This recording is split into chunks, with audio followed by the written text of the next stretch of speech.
히브리서 전체의 주제는 탁월하신 예수님.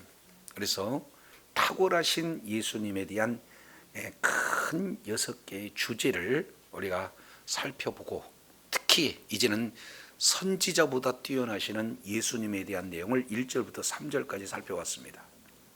이제 이어서 1장 4절부터 2장 18절까지 이 내용은 큰 두 번째 천사보다 뛰어나시는 예수님에 대한 내용의 바로 첫 번째 부분에 오늘 4절부터 14절까지 이 내용을 통해서 천사보다 훨씬 뛰어남은 이라는 제목으로 은혜를 나누고자 합니다. 자, 이제 4절 내용을 보면 그가 천사보다 훨씬 뛰어남은 그들보다 더욱 아름다운 이름을 기업으로 얻으심이니 이렇게 표현하고 있습니다. 그러면은 예수님은 왜 천사보다 뛰어느냐? 아름다운 이름을 뭘 여겼어요? 기업으로 얻으셨어요. 그러면 아름다운 이름이라고 하는 그 이름은 뭡니까? 우리가 이름 그러면은 크게 두 가지. 첫 번째는 존재, 두 번째는 인격. 이 내용을 말씀하고 있어요. 그러니까 예수님은 하나님 존재 자체시고 예수님은 하나님 인격 그 자체세요. 그렇기 때문에 하나님의 이름을 얻었다는 것은 곧 예수님은 누가 되신다는 거예요? 하나님이시다. 하나님 자체시고 하나님의 동일한 성품을 가지시는 예수님은 하나님이시다라는 사실을 통해서 천사하고는 비교할 수 있는 존재가 안 된다. 천사보다 비교할 수 없는 탁월하신 존재가 바로 예수님이시다. 이 부분들을 말씀하고 있어요. 이 내용은 구약 성경 전체 내용을 살펴보게 되어지면은 천사를 아예 숭배하는 숭배 사상으로 연결이 되어집니다. 그래서 우리 잠깐 골로새서 2장 18절 내용을 보면은 누구든지 그 다음에 뭐라고 했어요? 일부러 겸손함과 그리고 선사 숭배함을 뭐합니까? 인하여 뭐를 뺏지 못하게 하라? 상을 뺏지 못하게 하라. 정죄함을 받지 못하게 하라. 왜냐하면 그가 본 것을 의지하고 육체의 마음을 쫓아 뭘 하고 있다는 거예요? 그러니까 두 가지 내용입니다. 하나는 본 것을 의지한다. 또 하나는 헛되이 과장한다. 지금 이렇게 얘기해요. 그러니까 이게 천사 숭배라고 하는 이런 내용들은 어떤 의미를 가지고 있는가? 사도행전의 이 부분을 자세히 말씀을 하고 있는데 사도행전 7장 38절 내용을 보면은 신의 산에서 말씀하시던 자가 누구냐? 그 천사 이렇게 얘기하고 있어요. 동시에 7장 53절 내용을 보니까 율법을 전한 자를 누구로 알고 있느냐? 천사 그렇게 알고 있어요. 이 내용은 사도행전 7장 38절, 사도행전 7장 53절 이 내용을 통해서 보면은 그들이 천사의 위치를 어느 위치에 두고 있는지 내용을 합니다. 특히 사사기 13장 정도 되면은 마누아가 나와요. 그래서 마누아가 주의 사자를 본 순간 뭐 하려고 그랬어요? 하나님으로 인식하고 제사를 드리려고 하는 천사를 숭배하고자 하는 그런 내용들이 기록되고 있습니다. 그러니까 구약 성도들은 천사에 대한 아주 이제 신비함을 가지고 있는 그런 내용이 구약 성도들의 그런 어떤 모습이 되어집니다. 이것이 이제는 예수님이 십자가에 죽으시고 난 이후에 초대교회에서 이런 내용이 계속해서 연결이 되어집니다. 우리가 잘 알겠지만 중세시대 내용을 보면은 자, 건축가들도 건축하면서 천사를 많이 조각하고 있고 그리고 음악가들은 특히 천사에 대한 음악을 만들 뿐만 아니라 또 시인들, 문학가들은 천사에 대한 그런 다양한 기록들을 하고 있는 것을 보게 되어져요. 그래서 오늘 골로새서 2장 18절 초대교회의 내용을 보니까 천사 숭배함을 인하여 이렇게 말씀을 하고 있죠. 그러니까 아예 천사 숭배 사상이 초대교회에 있었다는 거죠. 이걸 조금 더 본질적으로 표현한다면 이제 영계에서 천사들이 하나님을 어떻게 경배하고 있는가, 천사들을 어떻게 천사들이 하나님을 예배하고 있는가. 그러니 얼마나 깊은 영성을 가지고 하나님을 찬양하며 하나님을 경배하는가, 이런 내용들을 사실은 성도들이 부러워하게 되는 거죠. 그래서 나도 그 영계 속에 들어가서 마치 천사가 되는 것처럼 아주 하나님 앞에 깊은 영성을 가지고 싶어하는 신비주의로 빠져지는 그런 내용이 초대교회에 있었어요. 그러니까 본질은 말씀인데 더 깊은 영성, 영계를 보는 것이 그들이 가지고 있는 간절한 소원이고, 어떤 의미에서는 그게 마치 신앙의 최고 정점에 이르는 걸로 오해하고 있다, 그 말이죠. 그래서 이제는 환상을 보고 이제 그 영적인 부분들을 보는 것을 즐겨하는 내용을 천사 숭배와 같은 그런 내용으로 지금 말씀을 하고 있는 거예요. 자, 그래서 이게 어떻게 하면 좀 더 주님과 깊은 그런 영적인 교통이 이루어질까 해서 나타나는 것이 크게 두 가지. 첫 번째는 하나의 금욕주의, 그런 어떤 측면으로 나타내고, 또 하나는 신비주의, 이쪽으로 지금 잘못 흐르는 그런 어떤 상황이 되어져요. 근데 이것이 오늘날도 역시 마찬가지예요. 뭔가 봤다, 꿨다, 들었다. 심한 경우에는 이제는 더 영성을, 깊은 영성이 되기 위해서 40일 금식을 얼마나 했느냐, 이런 것이 오히려 신앙의 깊은 표지가 되는 잘못된 경향으로 흐르는 것이 오늘 골로새서 2장 18절 이 내용에 지금 소개가 되고 있어요.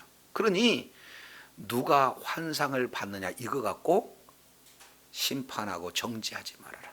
누가 더 많은 고행을 했느냐 이거 가지고 판단하지 마라. 그러면 오로지 모든 신앙의 근본 핵심은 봤다, 꿨다, 들었다 하는 신비적인 영역입니까? 아니면 하나님의 말씀입니까?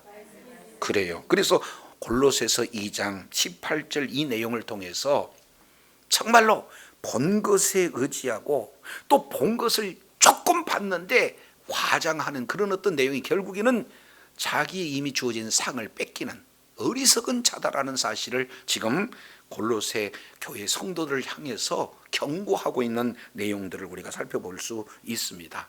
그래서 자, 구약 성도들이든 초대교회 성도들이든 천사를 아주 높은 그런 어떤 가치 위에 놓고 있는 거예요. 그런데 그 천사는 어떤 내용인가? 자, 우리가 1장 3절 하반절에 보니까 이렇게 표현을 하고 있어요. 지극히 크신 이의 어디에 앉아 있어요? 우편에 앉아 있어요. 그리고 그 우편에 앉아 있는 그 하나님을 찬양하는 존재, 그런 천사와 예수님하고 비교할 수 있다 없다? 비교 자체가 안 된다. 그러면서 첫 번째 핵심적인 내용은 천사에게는 기업이 없어요. 이름이 기업이 이루어지지 않았어요. 그러면 그 이름의 기업을 누구에게 주셨느냐? 예수님에게 그 이름이 주어졌다. 그러면 그 이름이 기업으로 주어졌기 때문에 실질적으로 진정한 상속자는 누가 되는 거예요? 그렇습니다. 예수 그리스도께서 상속자가 되어진다 하는 이 부분들을 지금 말씀을 하고 있습니다. 자, 그러면서 5절 앞에다가 왜냐하면 아름다운 이름을 기업으로 얻은 이유는 5절 두 가지 내용을 인용하고 있습니다. 그 내용이 1장 5절에 이렇게 표현해요. 하나님께서 어느 때에 천사 중 누구에게 너는 내 아들이라 오늘 내가 너희를 낳았다 하셨으며 또 다시 나는 그에게 아버지가 되고 그는 내 아들이 되리라 하셨느냐? 이것은 질문 형태 아니에요? 누구도 없다 그 얘기예요. 그러니까 문장 다 읽어봐야 돼요. 예, 그래서 천사한테는 네가 내 아들이다, 내가 너를 낳았다 해본 적이 없다. 나는 너희 아버지가 되고 너는 내 아들이 되리라 천사에게 성경 어느 곳에도 해본 적이 없다. 그러면 유일하게 내가 너를 낳았다라고 하는 그 내용은 누구에게만 말씀하고 있는 거예요? 예수님에게만 말씀을 하고 있다. 이 부분들을 보게 되어져요. 자, 이제 여기서 우리가 오해할 수 있는 내용이, 우리가 내가 너를 낳았다 그러니까 일반적으로 알기에 하나님이 예수님을 낳았다라고 하니까 남자와 여자가 부부 사이에 아들을 낳은 것으로 이해하면 큰 오해다 그 말이죠. 여기서 낳았다는 것은 뭘 얘기하느냐? 예수님은 메시아다라는 확증적 선언을 말씀을 하고 있어요. 낳았다라는 이 내용은 다른 말로 본다면 예수님이 바로 메시아다라는 사실을 낳았다, 지금 이렇게 표현을 하고 있는 것을 보게 됩니다. 자, 그래서 이 내용을 시편 2편에 이 말씀을 기록하고 있어요. 우리 잠깐 시편 2편 내용을 보면은 6절이에요. 내가 나의 왕을 내 거룩한 산 시온에 세웠다, 이렇게 말씀을 하고 있어요. 그래서 결국에는 나의 왕을 시온에 세웠으니까 결국에 왕은 뭐냐? 이 메시아 나라, 하나님의 나라를 세우고 그 하나님의 나라의 왕으로 지금 나의 왕을 시온에다 세웠다, 이렇게 말씀을 하고 있어요. 그러면서 7절 이렇게 표현합니다. 내가 영을 너희에게 전하노라. 여호와께서 내게 이르시되 너는 뭐다? 내 아들이다. 오늘날 내가 너를 뭐했다? 여기에 뭐냐면은 하나의 선언이다 그 말이죠. 지금부터 시온에 세운 왕이다 라는 사실을, 너는 내 아들이다, 내가 너를 낳았다, 이렇게 말씀을 하고 있어요. 그 이유를 8절 보겠습니다. 자, 내게 구하라. 내가 열방을 뭘로 준다? 상속자로 준다. 그러니까 아들이라고 표현하는 것은 상속자의 지금 바로 선언을 지금 말씀을 하고 있어요. 그래서 내 소유가 땅끝까지 이르고 내가 철장으로 그들을 깨트린다. 왕같이 지금 모든 것들을 다스리고 통치하는 그런 내용들을 보게 되어져요. 그래서 여기에서 내가 내 아들이라, 오늘날 내가 너를 뭐했다? 낳았다 하는 이 내용은 이제는 대관식이다. 왕으로서 뭐예요? 등극식을 하고 있을 때 공식적으로 내 아들이다, 그 얘기는 너는 메시아다. 그리고 온 우주 만물에 이제는 뭐가 된다? 상속자다라는 사실을 지금 뭐하고 있어요? 선을 하고 있는 내용들을 보게 되어져요. 자, 두 번째, 똑같은 내용을 사무엘하 7장 14절 말씀을 인용하고 있습니다. 이것은요, 성경 전체를 이렇게 여는 언약적인 관점으로 여는데 아주 중요한 장입니다. 이 내용도 우리 한번 살펴보도록 하겠습니다. 사무엘하 7장 내용을 보면은 이제 다윗 언약에 대한 내용들이 기록이 되고 있는데, 이 다윗 언약 가운데서도 가장 핵심적인 내용이 7장 12절부터 13절까지 내용이에요. 자, 7장 12절 내용을 보면 하반절에 이렇게 얘기를 해요. 자, 네 조상들과 함께 잘 때 내가 내 몸에서 날 뭐를 주겠다? 내 씨를 내게 주겠다. 그러면 여기서 내 씨라고 하는 이 씨는 뭘 얘기하느냐? 메시아를 얘기하고 있어요. 그러니까 내 몸에서 내 씨를 준다. 그 얘기는 메시아가 나온다. 그리고 그 나라를 뭐하게 한다? 견고하게 한다. 그러니까 메시아를 주고 메시아 나라가 영원하다, 견고하게 되어진다는 것이 다윗의 후손을 통해서 메시아가 나오고 그 메시아 나라가 견고히 선다 하는 약속을 주시는 거예요. 자, 그러면서 13절, 자, 내 이름을 위하여 뭐를 할 것이요? 집을 지을 것이요. 나는 그 나라 위를 영원히 뭐하게 한다? 견고하게 한다. 지금 이 말씀을 하고 있어요. 그러면 지금 실제 1차적인 원독자 관점으로 본다면 다윗에게 언약하고 있으니까 이제는 다윗이 소원하는 내용이 뭐냐? 하나님 앞에 하나님의 집을 지키를 원합니다. 그랬더니 하나님은 허락하지 않으셔요. 그리고 하나님의 집은 내가 세운다. 그리고 네 아들을 통해서 누가 세운다? 내가 세운다. 지금 우리 하나님께서 말씀을 하고 있어요. 근데 실제로 다윗의 아들은 누가 됩니까? 솔로몬이 되어지고, 솔로몬은 이름 자체가 샬롬에서 온 거예요. 그러니까 솔로몬 이름은 뭐가 되는 거예요? 평화, 평강을 얘기합니다.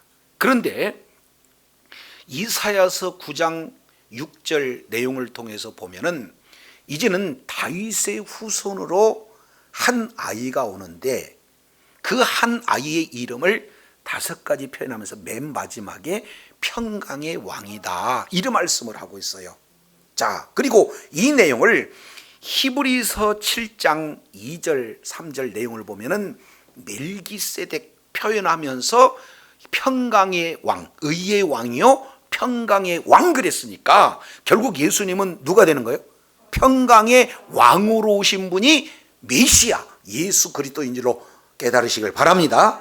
그러니까 솔로몬이 평강이지만 실제로는 그 후손을 통해서 메시아가 오게 되는데 그 메시아는 평강의 왕. 그러니까 솔로몬은 다윗의 아들이지만 의미로 본다면은 예수 그리스도의 하나의 예표적인 인물이다라는 사실을 우리가 살펴볼 수 있게 되어지는 거예요. 그래서 이제는 성전을 사실은 누가 졌는데?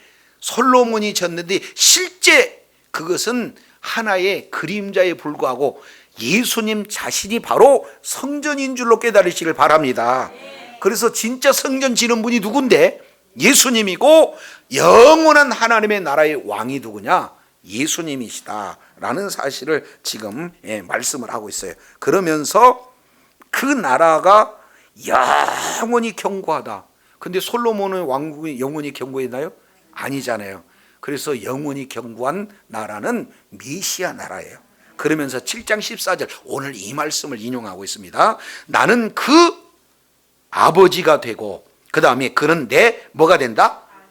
그렇습니다. 아들이 된다. 그러니까 누구에게도 너는 내 아들이라 한 적이 없어요. 그래서 시편 2편과 그리고 사무엘상 17장 14절 이 내용을 통해서 너는 내 아들이다 지금 이렇게 말씀하고 있는 그런 내용은 이제는 공적으로 너는 내 아들이다 선언하고 실제 이 내용을 통해서 이제는 아예 왕권이 계승되어 그 나라가 바로 메시아 나라다라는 사실을 5절 내용을 통해서 구약성경 2군데 예를 들어서 말씀을 하고 있는 거예요. 그래서 천사한테는 내 아들이라 한 적 없고 누구에게만?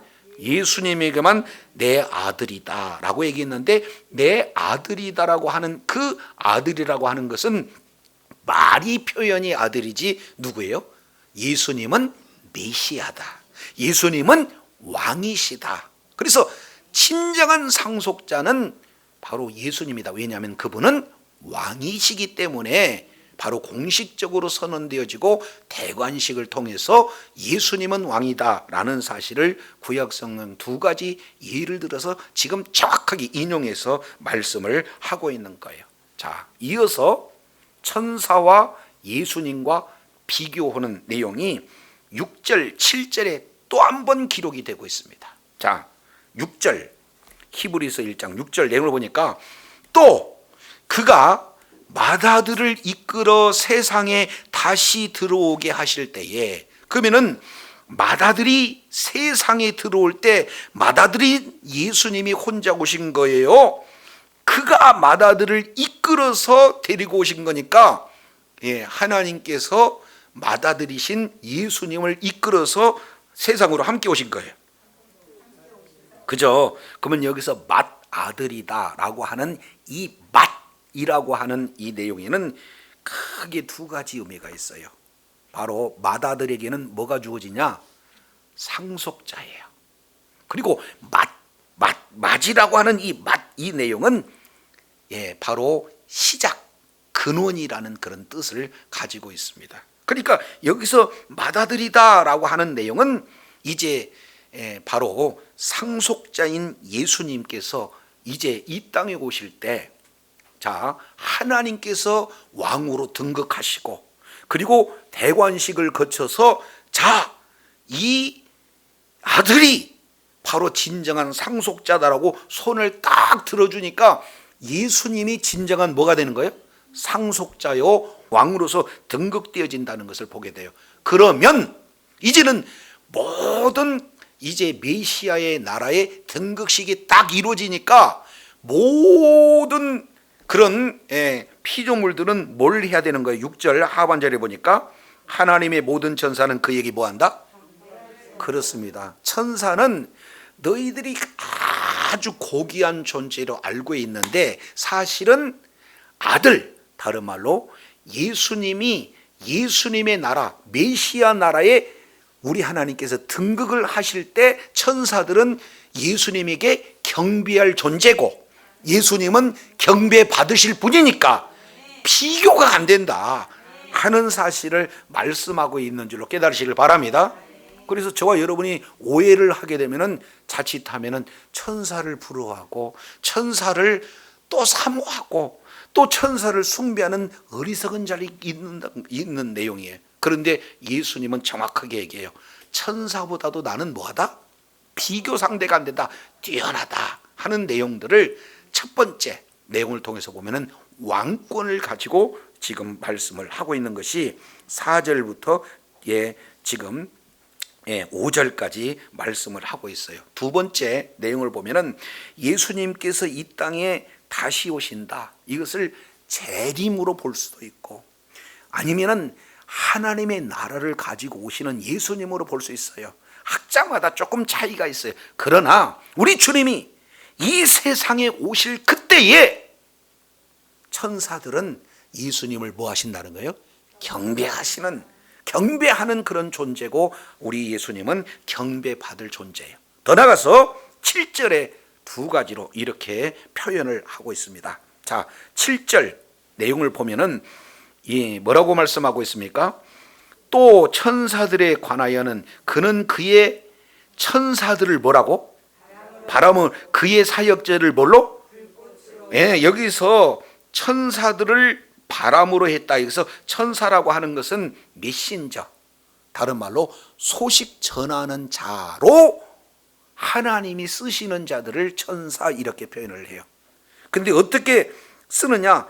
바람처럼 쓰셨다. 여기서 바람처럼 이 내용은 아주 빠르게 아주 신속하게 하나님의 말씀만 바로 전하는 자들, 이런 자들을 뭐라고 표현하느냐? 바로 천사. 그것도 천사를 바람처럼 하고 있는 내용을 시편 104편 4절 말씀을 그대로 인용한 내용이에요. 두 번째입니다. 그의 뭐를?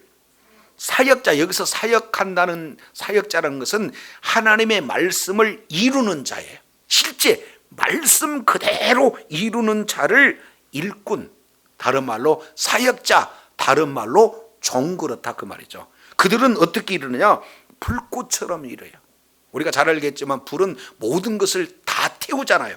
강력하게 일하시는 일꾼들이 되어진다. 다른 말로 말씀을 전해라.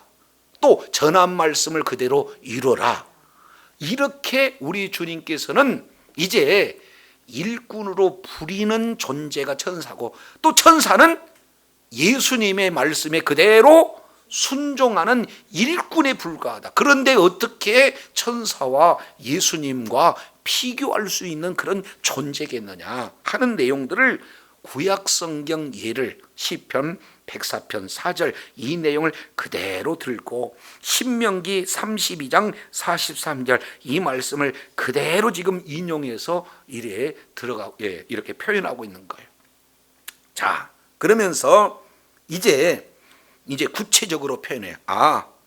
1장 4절에서 7절까지 내용을 통해서 봤더니 예수님은 상속자다. 예수님은 왕이시다. 그리고 예수님은 경배받으실 분이시다 하는 내용들을 말씀을 하고 있어요. 여기에 그치지 않습니다. 8절 내용을 보니 아들에 관하여는 하나님이요, 다시 아들에 관하여는 하나님이요 그랬으니까 아들은 누구라는 거예요? 그렇습니다. 하나님이라는 거예요. 그러니까 아들 그랬더니 하나님은 높으시고 꼭 낳는 아버지 역할이고 낳음을 받은 자녀 이런 내용이 아니다 그 말이에요. 여기서 낳았다라고 하는 이 내용은 어떤 것을 말씀하고 있냐면은 구약 성경 뭡니까? 예언의 말씀이 그대로 성취된 거예요. 원래 하나님은 영원전부터 영원까지 영원으로 계신 분이 하나님이요 예수님이요 성령님이시라는 사실을 기억하시기 바랍니다. 그렇기 때문에 함께 있는데 약속의 말씀대로 이 땅에 다윗의 후손으로 온다라는 말씀이 이루어지는 것을 표현할 길을 뭐라고 표현하냐면 낳았다 이렇게 표현하는 거고, 낳았다는 것은 공식적으로 예수님이 메시아다라는 것을 선언하는 거고, 그 바로 내용을 아들이라고 하는 내용을 하나님이요 그랬으니까 아들은 곧 누구다? 그러면 예수님은 곧 누구예요? 하나님이에요. 믿습니까? 그래서 요한복음 10장 30절 내용을 보면은 예수님께서 친히 말씀하시잖아요. 아버지와 나는 하나다. 자, 우리가 미리 말씀을 드렸습니다만 이사야서 9장 6절 내용을 보면은 이사야서 7장 14절에 처녀가 잉태하여 아들을 낳는다 예언하시고 조금 더 이것이 이렇게 디테일하게 말씀하신 내용이, 그러면 그 낳은 아들이 누구냐 이름을 쳤는데 이사야서 9장 6절 내용을 보니까 그 아이 어깨에는 정사를 메었고 그 이름은 기묘자요 모사요 전능하신 하나님이요 영존하신 아버지요 평강의 왕. 그러니까 겉으로 보기는 아이로 오는데 겉으로 보면은 여자가 잉태하여서 낳은 걸로 보이는데 그 이름이 누구예요? 하나님이에요. 그러니까 낳았다 그 내용은 부부간에 아이를 낳는 그 개념으로 인식해서는 안 되고, 낳았다 그 자체가 곧 누구예요? 하나님이다라는 사실을 정확하게 말씀을 하고 있어요. 오해 없기를 바랍니다. 자, 그래서 아들에 관하여서는 8절에 이제 이렇게 말씀을 하고 있어요. 하나님이여 주의 보좌는 뭐한다? 영영하다. 주의 나라의 규는 뭐하다?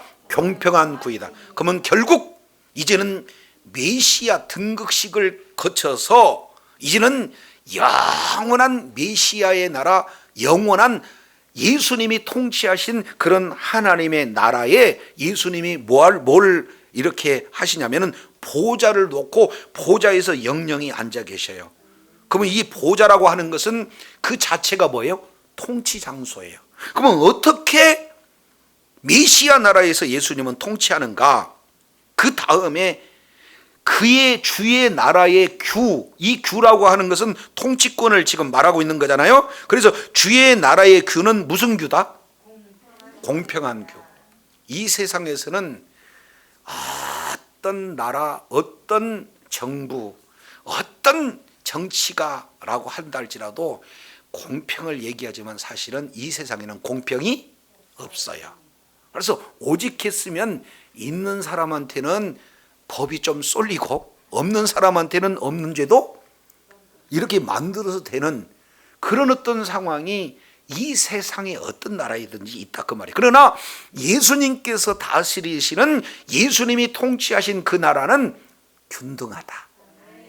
있어서 있는 자에게 기울이거나 없는 자에게 아주 그냥 더 심각한 그런 결정이 이루어지는 것이 아니라 있는 자든 없는 자든 권세가 있든 권세가 있지 않든 그 통치는 바로 평등하게 이루어지는 그런 나라다. 그게 9절에는 조금 더 구체적으로 표현을 하고 있어요.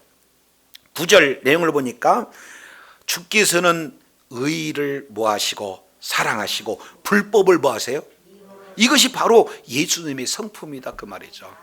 그래서 예수님은 이 땅에 오셔서 아주 권세 있는 바리새인, 종교 지도자들 이런 자들이 말씀에서 벗어나니까 뭐예요?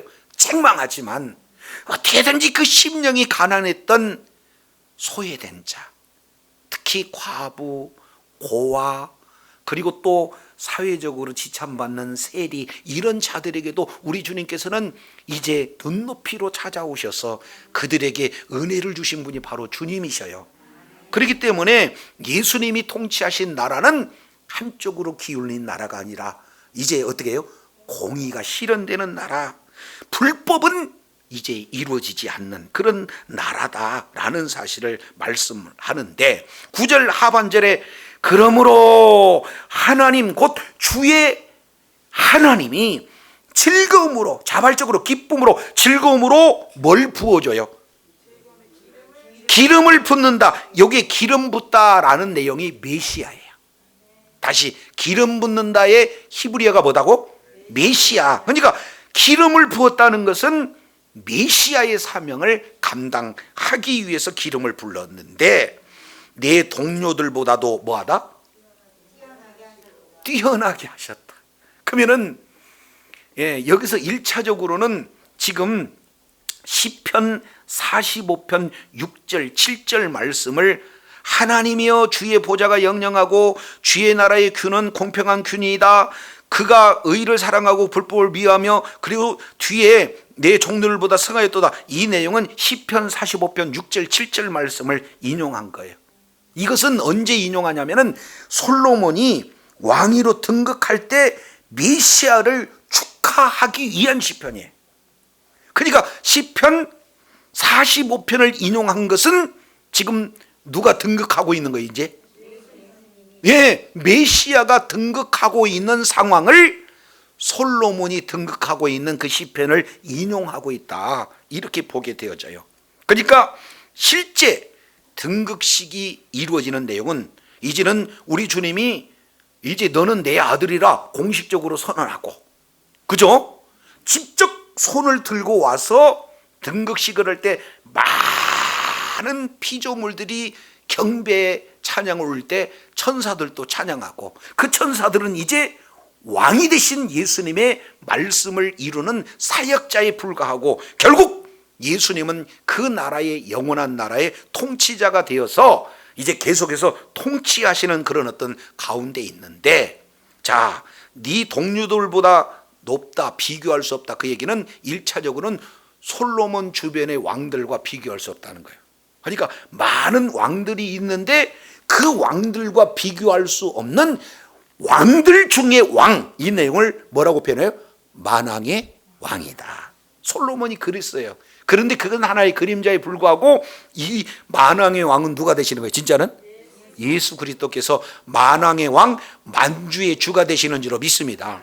이 내용을 요한계시록 19장 내용을 통해서 우리 주님께서 직접 말씀을 하고 계시는 것을 보게 돼요. 그래서 요한복음 19장 16절 보니까 그 옷과 다리에 이름이 쓴 것이 있으니 만왕의 왕이요 만주의 주가 되어지신다 라는 사실을 정확하게 표현하고 있어요.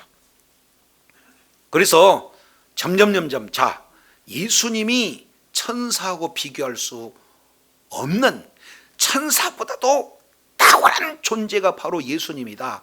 왜냐하면 예수님은 아들이다. 다른 말로 왕으로서 우리 하나님이 뭐예요? 공개적으로 선포하시고 그리고 왕으로서 취임할 때 그 손을 들어서 들어주시고 그리고 왕으로 취임할 때 이제는 아예 보좌가 주어져서 그 보좌에서 영원히 통치하는데 다른 나라의 왕들과 비교할 수 없는 만왕의 왕이 바로 예수 그리스도다라는 사실을 말씀을 하고 있다 그 말이죠. 그러면서 여기에 머무르질 않아요. 그러면은 이 통치가 언제까지 통치가 되어지는가 하는 내용을 다시 한번 시편 102편 25절로 27절을 인용하는 내용이 히브리서 1장 10절부터 12절까지 이렇게 말씀하고 있어요.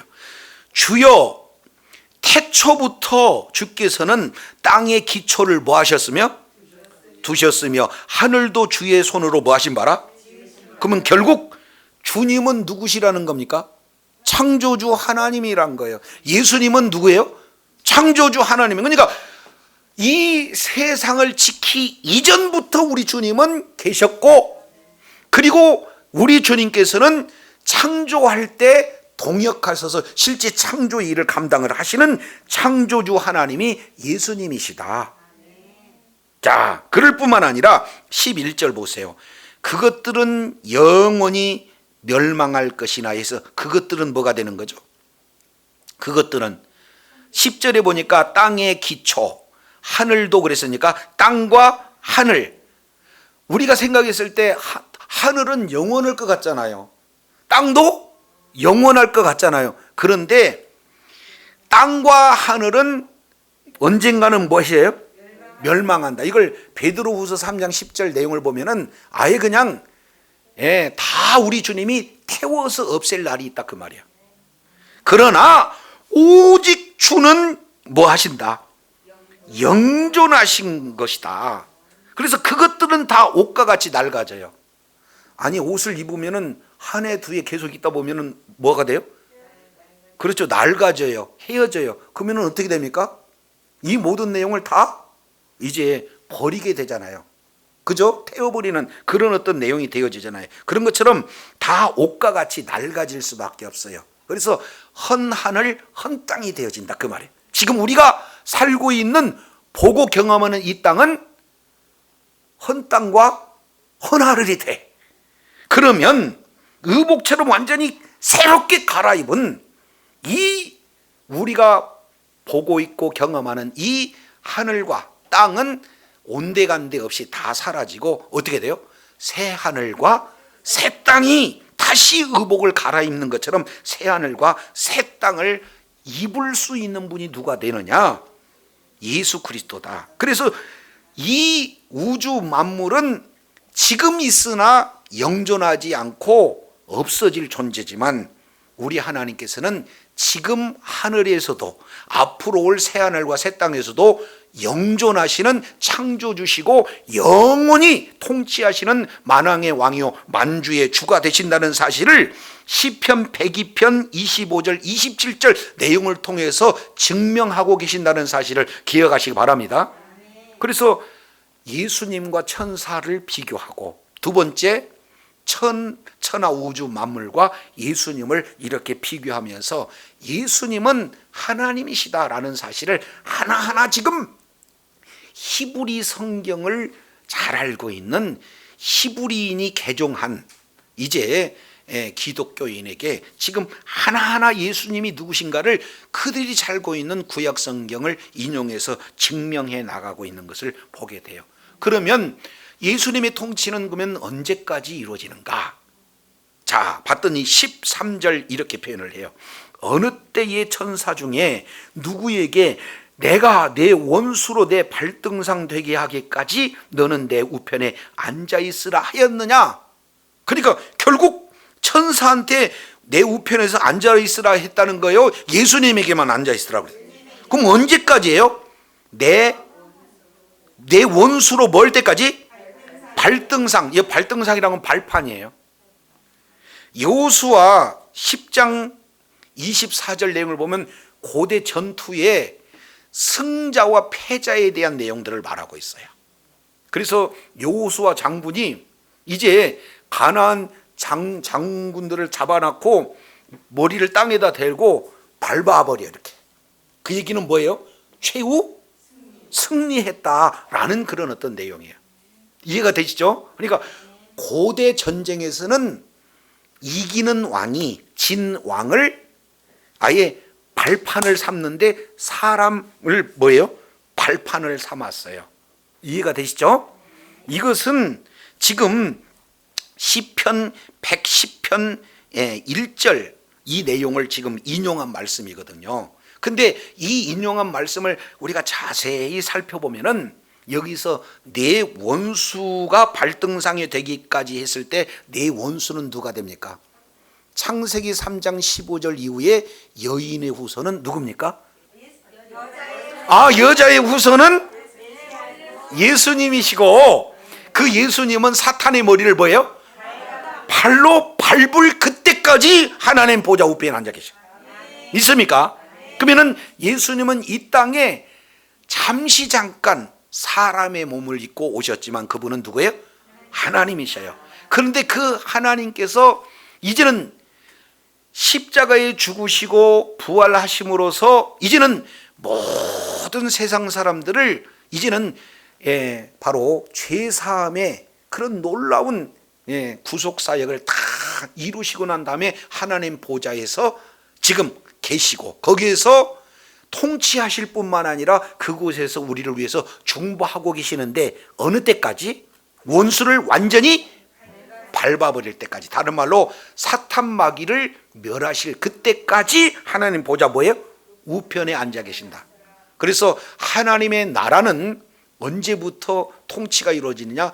천지 우주 만물을 창조할 때부터 다시 우리 주님이 심판주로 오실 그때까지, 그리고 그 이후에도 지속적으로 하나님의 나라 왕이 누가 되는 거예요? 예수님이 되어지신다. 이런 예수님인데 그러면 천사는 어떤 존재인가? 14절 보겠습니다. 14절 모든 천사는 뭐하는 영이다? 이 섬기는 영. 개역 성경에는 부리는 영 그랬어요. 하나님이 부리는 영이요. 그리고 구원 받을 상속자를 위하여 뭐하라? 그러니까 천사는 우리를 섬기기 위해서 온 존재예요. 믿습니까? 그러니까 부리는 예수님이 어떻게 이렇게 부림을 받는 천사하고 같이 할 수 있으며, 심지어 천사는 구원받을 상속자인 우리를 섬기는 존재다 그 말이에요.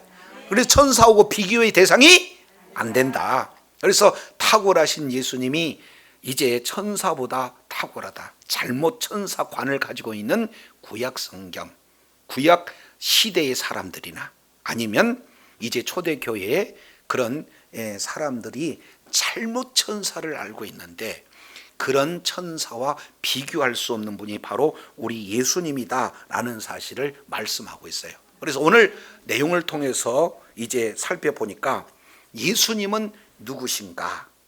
그래서 예수님은 아들이다. 다른 말로 상속자다. 예수님은 누구신가? 왕이시다. 예수님은 이제는 공적으로 선포되어진, 그리고 대관식을 거친 예수님은 왕이시다. 그런 대관식을 거친 예수님께서는 이제는 보좌에서 통치하시되 영원토록 통치하시는 분이 바로 예수님이시다. 그리고 예수님은 창조하시는 창조주인데 그 창조주가 영원한 통치로 계속해서 뭐 했어요? 이루어지는 영존하신 누구예요? 창조주 하나님이시다. 그러나 반면 이제 천사는 어떤 존재냐?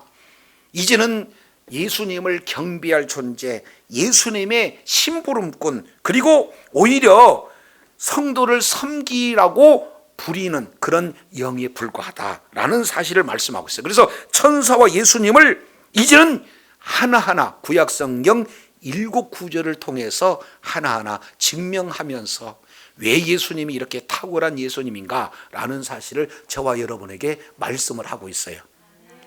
이러한 예수님을 지금 예수님을 믿는다는 이유로, 예수님을 증거한다는 이유로 1차적으로 로마 네로 황제 때 박해를 받으니, 야, 이렇게 예수 믿어서 힘들 것 같으면 다시 유대교로 돌아가야 되겠다.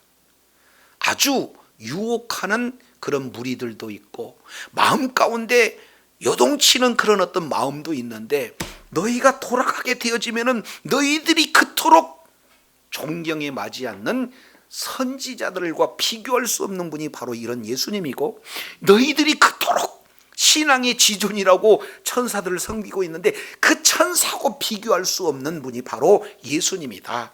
그러니 예수 부인하지 말고 예수 배반하지 않고 끝까지 어렵고 힘든다 할지라도 예수 그리스도를 믿는 믿음을 생명으로 소유해라.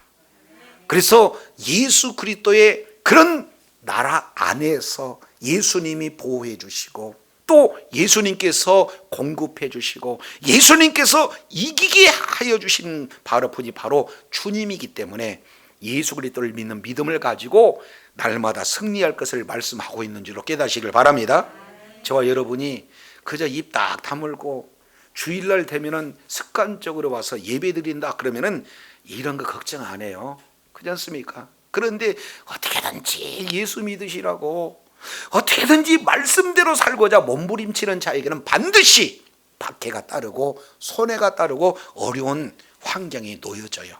그럼에도 불구하고 이만큼 탁월하신 분이 바로 예수님이시고 그런 예수님이 지금 내 안에 그리고 나와 함께 동행하시고 오늘 또 주의 나라에서 만왕의 왕이 되시고 오늘 또 여전히 통치하시는 영원한 불변한 창조주 하나님을 저와 여러분이 바로 안다면 예수 부인하지 않고 더더욱 예수님께 가까이 붙고 예수님과 긴밀한 교제가 이루어지고 예수님과 동행함으로 말미암아 자신을 이기고 세상을 이기고 환경을 이기고 죄악을 이기고 사탄을 이기고 하나님의 나라 확장하는 일에 끝까지 존귀하게 쓰임받는 복된 자리에 있게 될 줄로 믿습니다. 이러한 하나님의 놀라운 은혜가 저와 여러분 삶 가운데 풍성히 거하시기를 예수 이름으로 축원합니다. 기도하겠습니다.